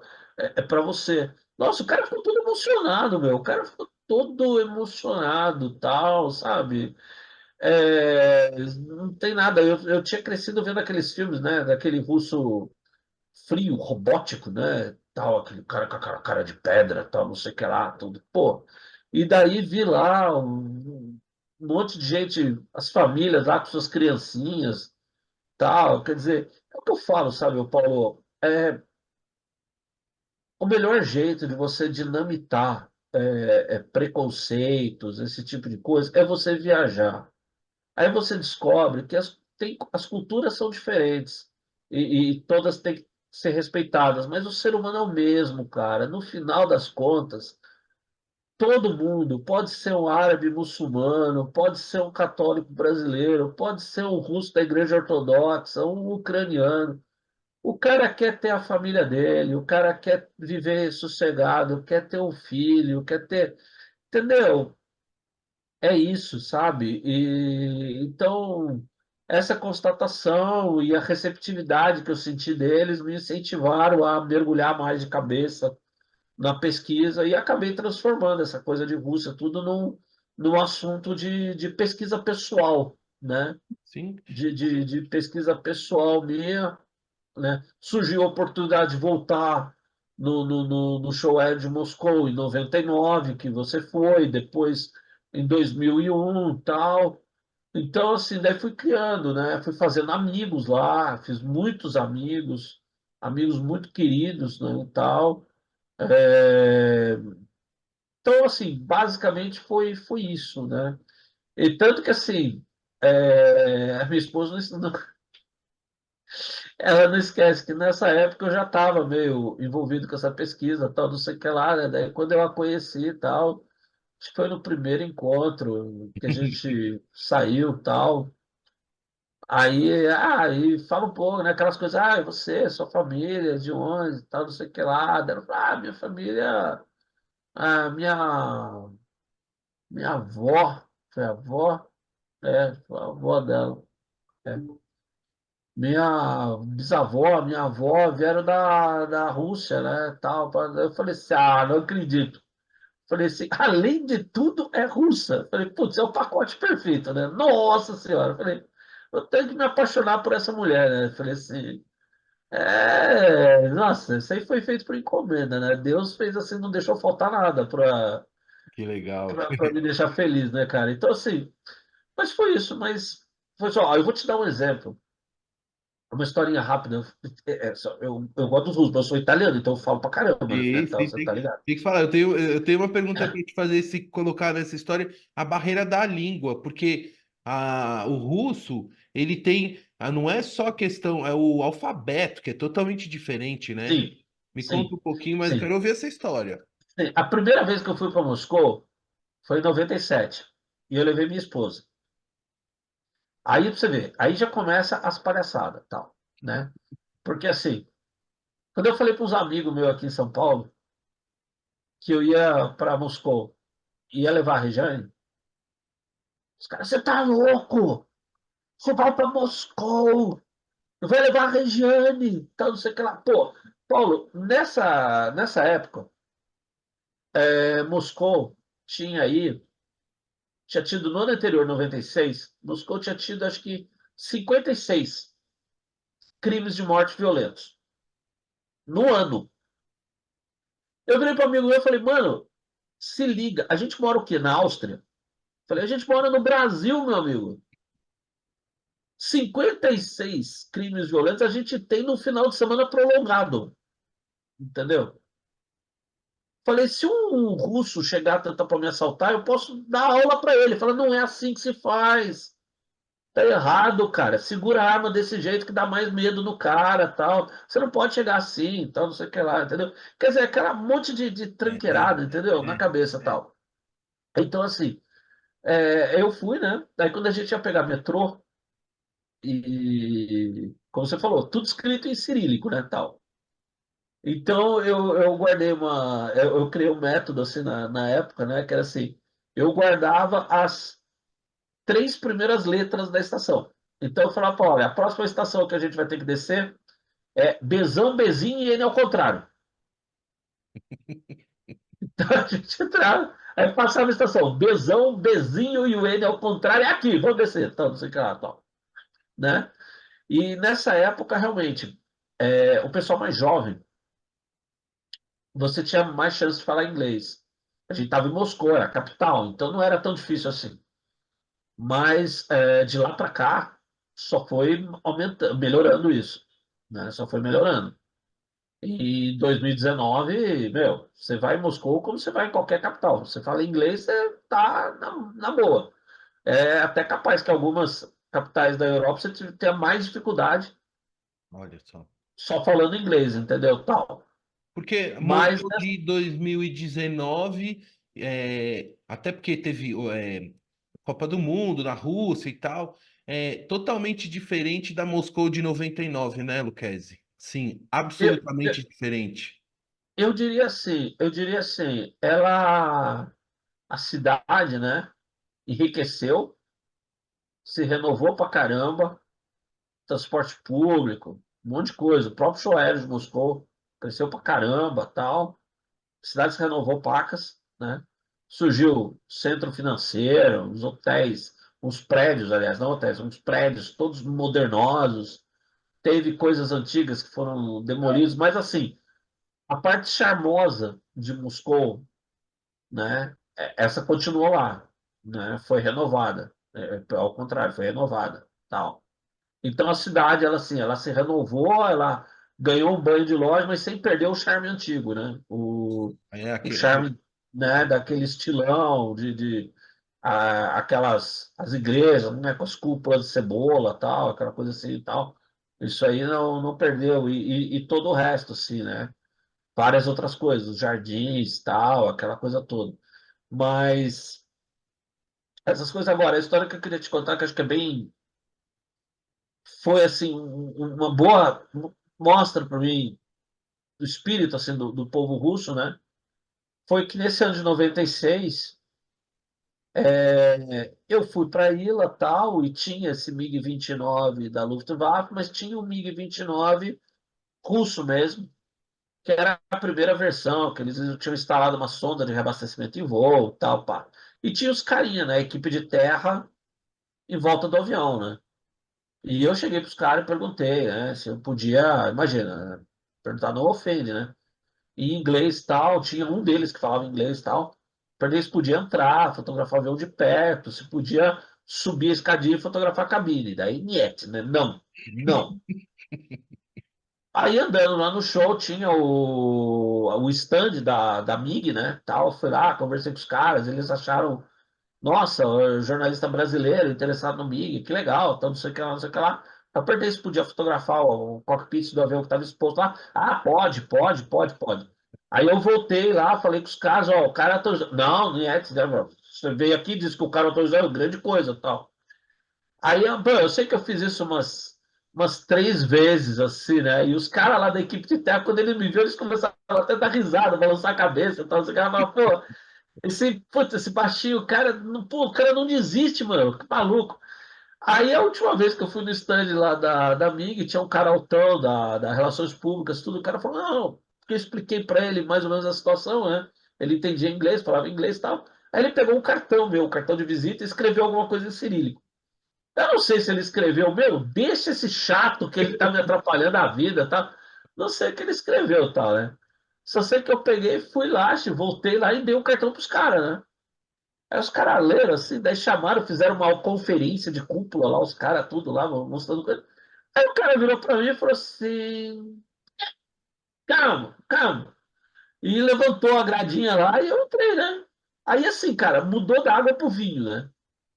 Aí colocaram a escadinha, eu subi, tirei foto. Aí quando eu terminei de tirar foto, o cara fez sinal que sinal não tem pressa, pode tirar mais, então não sei o que lá.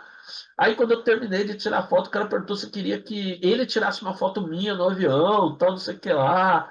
Aí eu falei, então, beleza, os caras tiraram foto, tapinha nas costas, tchau, Brasilianski, Brasilianski, então, tchau, não sei o que lá, saí de lá. E aí isso foi em maio, isso foi em maio. Quando chegou em setembro,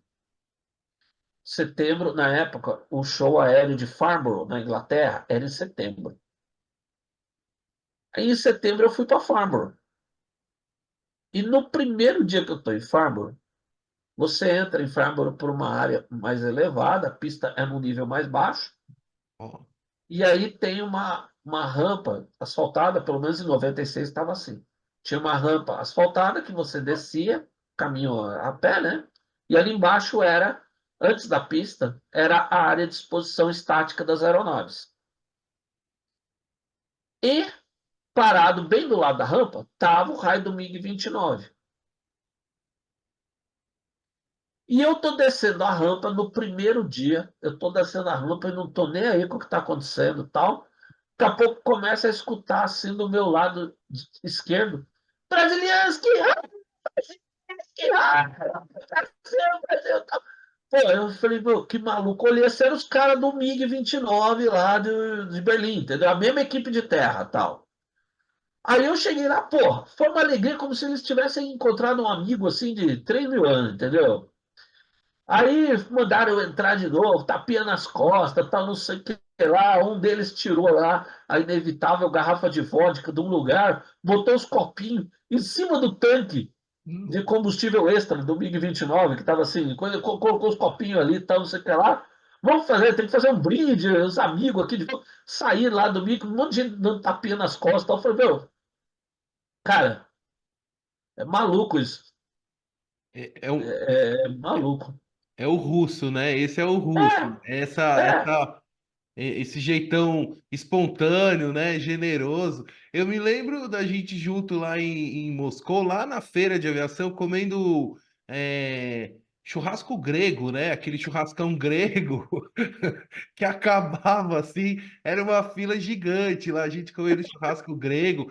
E realmente, você falou, tem muitas coisas que eu também identifiquei que lembravam, parecia com o nosso jeitão brasileiro, assim, né? Com aquela simplicidade em muitas coisas, né? Com uma humildade, uma simplicidade, uma forma espontânea mesmo, né? Porque para mim também, quando eu estive lá com você, uma oportunidade única e num momento especial do mundo, né? Também a gente vivia, né? Também num mundo ainda analógico, me abriu um horizonte que eu também não imaginava, né? Eu não tinha, eu tinha uma idade que eu não tinha nem ainda um preconceito sobre uma coisa que eu nem conhecia ainda, não tinha nem ideia, né? Claro, sabia da Guerra Fria, não sei o quê, tinha vivido nos Estados Unidos, mas nem se falava dos russos lá naquela época que eu vivi nos Estados Unidos, então assim. Sim, É literalmente uma outra visão que eu tive do mundo, é. assim, naquela. E assim, E você vê, eu tenho amigos dos Estados Unidos, tenho um senhor que eu conheci ele, por coincidência, imagina só que coisa louca, falar isso hoje em dia parece pirado. Eu conheci ele no Show Aéreo de Moscou, um americano que é dono de um museu de aviação, museu privado de aviação em Virginia Beach. Para mim, um dos melhores museus privados que eu já visitei na minha vida é o Military Aviation Museum, em Virginia Beach. Eu recomendo, porque é fora de série lá. Pô, fiquei amigo do cara, entendeu? Tenho amigos na Alemanha. O ano passado eu fui para Berlim para ver o Focke-Wulf Condor, que foi restaurado e tal. O curador o Heistrich, o curador de aviação do Museu Técnico de Berlim. Poxa, eu liguei para ele, né? Imagina, um jornalista maluco brasileiro, eu liguei para ele, o cara, putz, me recebeu com toda a atenção do mundo, tal. A gente acabou ficando amigo também, tem amigo na República Tcheca, sabe? Na Polônia. Então, assim, na Itália tem um grupo de fotógrafos italianos que a gente nunca se encontrou pessoalmente, mas são assim gente finíssima. O Daniele, o Giovanni e o Remo. São gente finíssima e criaram um carinho por mim, entendeu? Eles fizeram uma coisa, quer ver? No início de 2020, eu passei por um momento muito difícil, que foi uma cirurgia de um problema de saúde bastante grave. A gente não sabia como é que ia rolar isso aí e tal. E aí eles souberam que ia acontecer, né? Porque eu falei para eles, pessoal, tal. Meu, assim, caras que eu nunca vi na vida, entendeu? Eles gravaram um vídeo, se reuniram na casa de um deles, gravaram um vídeo para me desejar tudo de bom, tudo tal, e mandaram para mim pelo WhatsApp, entendeu? Quer dizer, essas coisas são muito legais, sabe? Essas coisas são muito legais. ah, Luquezzi, pô, que maravilha. Ó, estamos aqui mais de 1h20 aqui de conversa. Pois é, então, aí, ó, Pessoal, viu aqui é a tudo. audiência, ó, eu fiz uma pauta aqui que eu já tinha até adiantado para o Luquezzi, que tinha 5 páginas aqui a minha pauta. Assunto, perguntas para fazer, histórias para ouvir do Luquezzi, não faltam. Eu quero até já pedir para o Luquezzi para a gente, numa nova oportunidade, fazer uma nova conversa, que eu quero que o Luquezzi registre aqui no podcast Outra Visão e conte sobre a revista Asas, sobre a história da revista Asas. Claro que eu não posso encerrar essa entrevista, essa nossa primeira conversa aqui no podcast de Visão, pedindo para você contar um pouco sobre o atual momento da revista Asas, contar sobre o YouTube da revista Asas, sobre o programa também na TV Cultura, que é o Asas e Histórias, que super legal, que é exibido em TV aberta e também no YouTube. Me dá uma geral para nossa audiência, que eu sei que tem muitos amigos da aviação, muitos amigos fãs do seu trabalho, que conhecem a fundo também o seu trabalho. Conta um pouquinho do momento atual da Asas. Bom, uma coisa, vamos começar. A Asas eu lancei ela em 2001, né? Ela existe até hoje, ela sempre foi uma revista bimestral, ela nunca deixou de sair. Infelizmente, em 2016, houve a quebradeira do Grupo Abril, que possuía a única distribuidora de revistas que atingia o território nacional todo. Então, eu e outros editores, aliás, todos os editores, a gente ficou sem distribuição e a gente teve que tentar, vamos dizer, resolver de alguma forma isso. Na sequência, vocês acompanham, vieram os problemas com a Livraria Saraiva, com a Renda Saraiva, a Livraria Cultura, que as duas, cada uma, representava também uma pequena rede de distribuição. Então, assim, muita gente, às vezes eu vejo falando, pô, a Asas acabou, a Asas deixou de sair. Não, ela nunca deixou de sair. O problema é que a gente teve um problema da distribuição. E hoje a gente ainda enfrenta isso, porque o Brasil é um país continental. Não é tão fácil assim você colocar uma revista em Manaus, em Fortaleza, tal. Embora fosse a nossa vontade, mas as distâncias são grandes, os custos são muito grandes, né? Mas a revista continua. O que que a gente fez? A gente investiu muito no atendimento direto, né? Para as pessoas poderem comprar a revista com a gente mandar a revista para a pessoa, as assinaturas, tudo. Então a gente melhorou essa dinâmica aí. A revista hoje ela existe em formato impresso e digital. Já tem vários anos que ela tem formato digital também. E aí, em 2017, 2018, por aí, a gente fez um plano de expansão da revista para outras plataformas. Então a gente renovou, começou a renovar o nosso site, lançamos um site novo. Esse ano a gente vai lançar um novo site, né? Porque a gente é fã dos Rolling Stones, então pedra que rola não cria limo, né? A gente não pode ficar parado e tal. Exatamente. E aí entramos na mídia social. O nosso site ele não é uma cópia da revista, ele é uma mídia própria, né? Até porque nos tempos atuais, como a revista é bimestral, ela passou a ser uma publicação de conteúdos mais densos, mais aprofundados, matérias grandes, coisas que fica mais complicado você ficar lendo num tablet, no smartphone, coisa desse tipo, e matérias que não que são mais de análise, matérias históricas, que tem uma durabilidade, um tempo de vida maior, né, tal. E para o site a gente deixa as notícias do dia a dia, que tem a rapidez do digital, do eletrônico, né, da web e tal. E E só a um mesma parênteses, a coisa, revista também é impressa é colecionável, né? Que é isso que é muito sim, legal, né? sim. Sim, porque a parte histórica dela, né, a gente tem uma sessão feita pelo Coronel Camazano, que é o maior historiador da aviação militar brasileira, né, que eu conheço. Então, em toda edição, já faz mais de 10 anos, mais de 15 anos que a gente faz isso. Em toda edição, ele tem um espaço dele que ele conta a história de uma aeronave que foi operada, uma aeronave militar, que foi operada no Brasil, a história completa, né, tal. Então, é uma revista altamente colecionável mesmo, né, tal.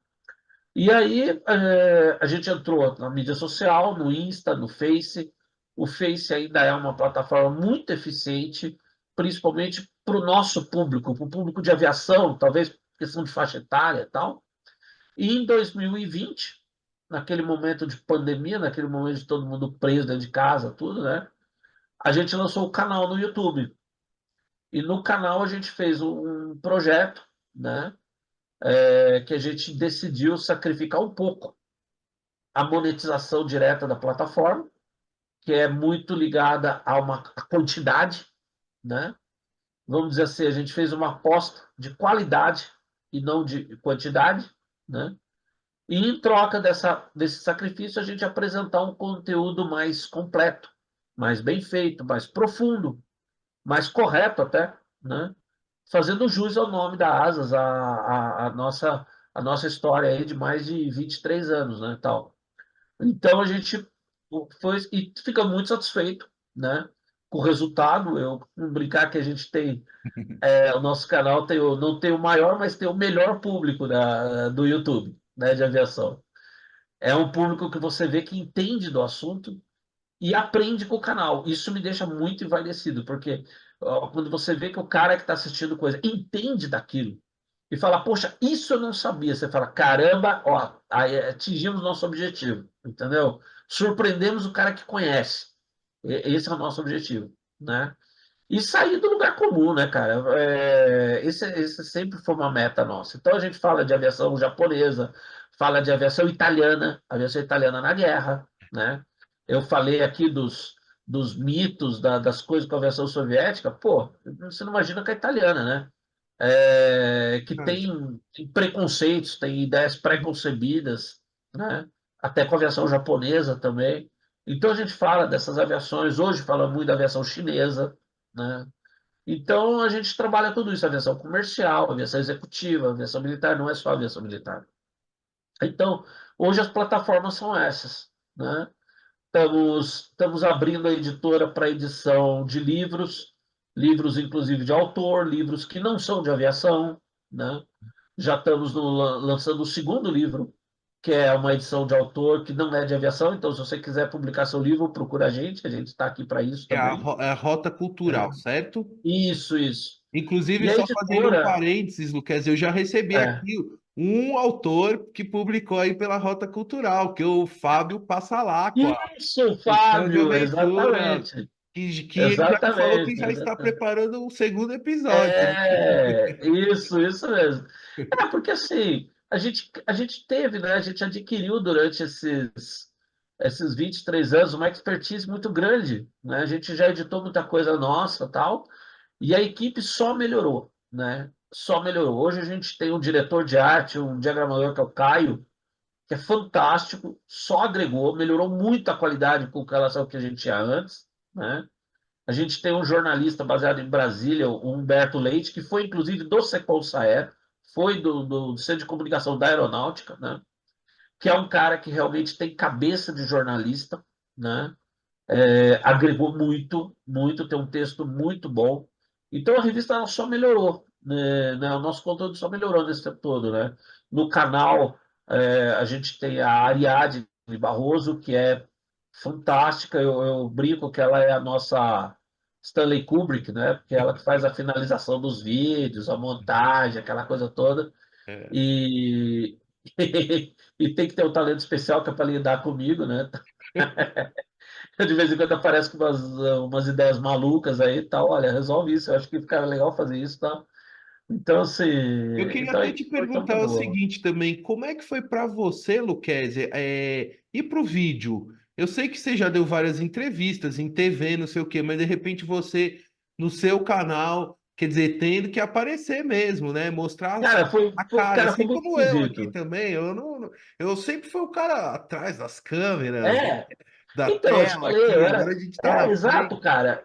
É, você vê, eu sou um jornalista, a minha história toda, você viu, é imprensa escrita. E eu fui fotógrafo. Eu não fui modelo, eu fui fotógrafo, né? Ninguém ia ter mau gosto de fazer eu ser modelo, né, tal. Então, eu fui fotógrafo, né? Aliás, sou fotógrafo, né? Que é isso. Sim, sim. Então, assim, aí veio a pandemia, né? Todo mundo trancado dentro de casa. Já existia a previsão no nosso canal no YouTube. No ano anterior, sem pandemia, a gente já vinha conversando sobre isso. Aí o pessoal da equipe virou e falou: bom, o momento é esse, né? Tá todo mundo fechado dentro de casa, vamos lançar o canal. Aí eu falei: pô, beleza, então vamos lançar o canal, tá? Só tem um problema, né? Precisa de alguém para ficar na frente da câmera, né? Atrás, tudo bem, a nossa equipe não tem problema, mas precisa de alguém ficar na frente da câmera, né? E aí todo mundo apontou o dedo na minha cara, né? Falou assim: pô, é você, né, cara? Você é o cara. Eu falei: eu não sou cara porcaria nenhuma. Não, mas tem que ser você. E Concordo, aí, tinha que ser cara, você mesmo. As não, pessoas e querem ver aí, você falando a história, não pois tem é, jeito, não entendeu? tem jeito. Olha, eu vou te falar uma coisa. Hoje em dia, né, eu vejo o pessoal falando: nossa, pô, os elogios legais no canal, o pessoal muito carinhoso, com o jeito que falam, com o jeito que eu apresento as coisas. Cara, isso foi uma descoberta para mim. Eu não, na boa, eu não me julgava capaz de ser um comunicador em vídeo bacana, que alguém fosse perder tempo ouvindo, entendeu? Não, tô sendo sincero, não é para ficar, sabe, jogando confete, não. Eu não imaginava isso, cara. Tanto que é uma coisa assim, eu falei, nossa, entendeu? Tal. E aí que apareceu o Kowalski. Sim, conta Aí um que pouquinho apareceu o aqui para o Kowalski. público, É, que é o nosso pinguinzinho lá do Madagascar, né? Tal, que participa dos nossos vídeos, né? O pinguinzinho. Que foi, assim, acho que foi no terceiro ou no quarto vídeo que a gente foi fazer pro canal. Eu cresci assistindo aqueles seriados, né? Dos anos 70, aquela coisa toda. Tinha o Viagem ao Fundo do Mar, né? E um dos tripulantes do submarino era o Kowalski. Aliás, era o tripulante que mais levava porretada, tudo. Quando tinha monstro que invadia o submarino, ele era sempre o primeiro que era atacado pelo monstro, tal, era o tal do Kowalski, né? E aí, quando saiu Madagascar, que eu adoro também desenho animado, filme assim, né? Eu fui com as minhas filhas assistir tudo desses filmes e tal. Quando eu vi lá os pinguins, que, na minha opinião, é o melhor do Madagascar, são aqueles pinguins, né, tal. Os pinguins estilo comando e ação, né? Aquela coisa maluca, assim, tal. E um é, deles era Kowalski. Eu falei, meu Deus, o Kowalski do coisa. Então eu tinha uma dessas redes de hambúrguer, fez uma promoção uma vez das figurinhas e tal. Eu fui lá e comprei o hambúrguer só para ter o Kowalski. Então eu tinha ele. E a gente estava filmando, né? No início eu filmava na minha casa, no apartamento e tal.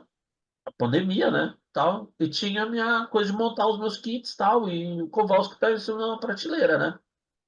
Aí no dia que a gente foi filmar, inclusive quem filmava era minha esposa, porque, né, pandemia, né, cara? Não sim. dava para ficar.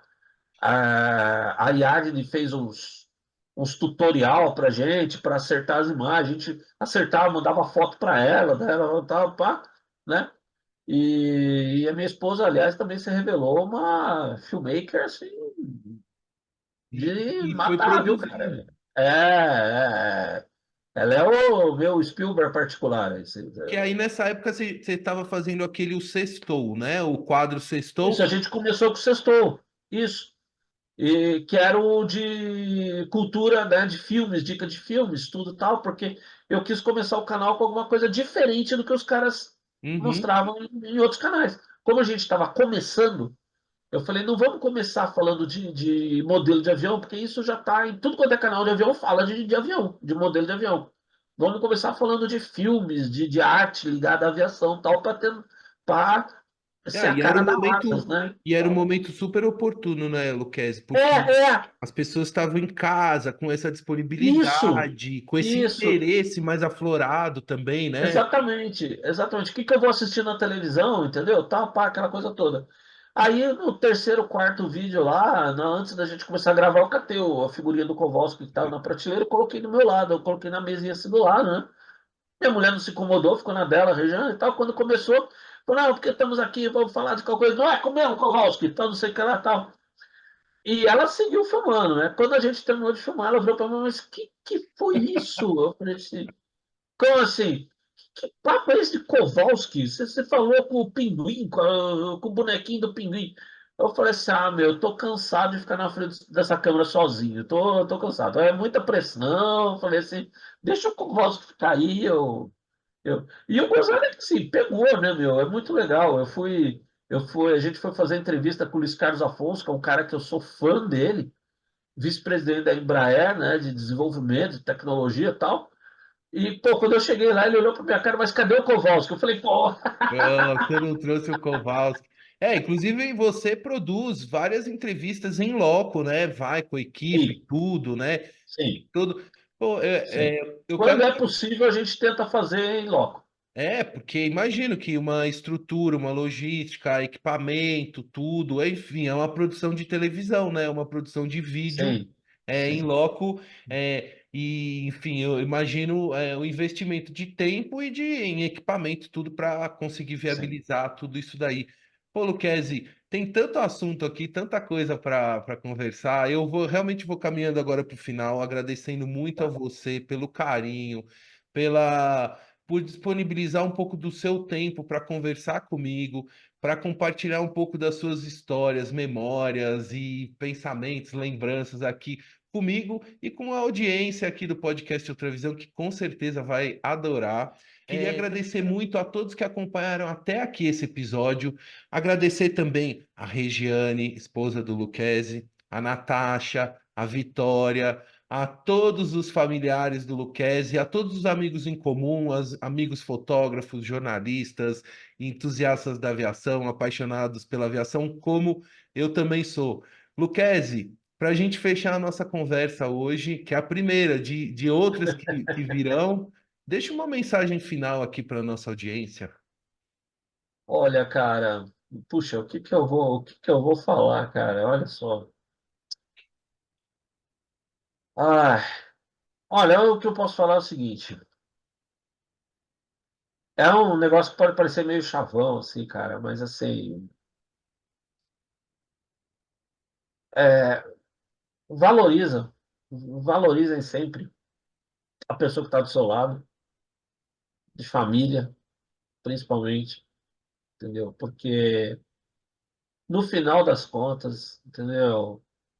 Na hora de decolar ou de pousar, é essas pessoas que vale a pena, entendeu? Eu não seria nada sem a minha esposa, sem as minhas filhas, entendeu?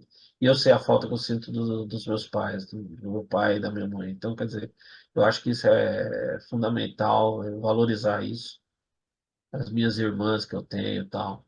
E outra coisa que, vamos dizer, fazendo aí, como eu falei, parece um clichêzão assim, mas assim, não se preocupem muito nos sonhos que a gente tem, tudo, em quantas vezes a gente cai, a gente tomba, entendeu, tal. O que conta é quantas vezes você se levanta, entendeu? Acho que é isso. E, Paulo, eu te agradeço muito, cara, que assim, na Asas eu sempre tive o espírito e tenho esse espírito de sempre ajudar as pessoas, abrir portas, tentar abrir portas. Eu sempre quis que a Asas fosse um caminho de abrir portas para as pessoas.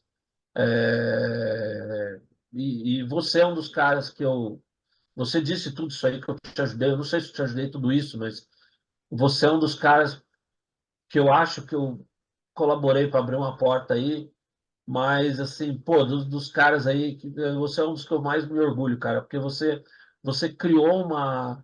Você você criou um caminho próprio, você criou uma carreira própria, você tem um brilho próprio, você é jornalista de verdade, você tem espírito de jornalista, entendeu? Inquieto, inquisitor, né? Como disse o George Orwell, se você publica só aquilo que as pessoas querem que seja publicado, então você não é jornalista, você está fazendo propaganda, né, tal. Então, assim, é, você é um cara que eu tenho orgulho de saber que eu participei do começo da sua carreira, cara. Muito bacana. Ah, muito obrigado, Luquezzi, muito obrigado mesmo. E eu sempre quis fazer esse registro publicamente para você sobre a importância e que, assim, é a verdade é essa. Pessoal, eu liguei na revista, falei, eu gostaria de falar com o editor da revista, que o Spagatti era o dono, né? Sim. Sim, o Eneilson passou a ligação, nem sabia que era Eneilson. Alô, Cláudio Luquezzi, tudo bem? Eu posso ir aí me apresentar? Tudo pode, claro que pode. Eu fui, você me deu um teste e tal, e um teste de texto e fotos, porque eu também já fotografava. Você É, incentivou o trabalho como fotógrafo, né? Então, acho assim, pessoas que dão um empurrão, que incentivam, e eu sei com tantas outras pessoas que você deu oportunidades e empurrões e apontou caminhos, né? E abriu portas. Todos são muito gratos, mas hoje era o dia de eu te agradecer. Luquezzi, obrigado, cara. um beijo para você, para toda a família. Um abração para você, Tá. Luquezzi. Falou, Tchau. obrigado. Tchau, tchau.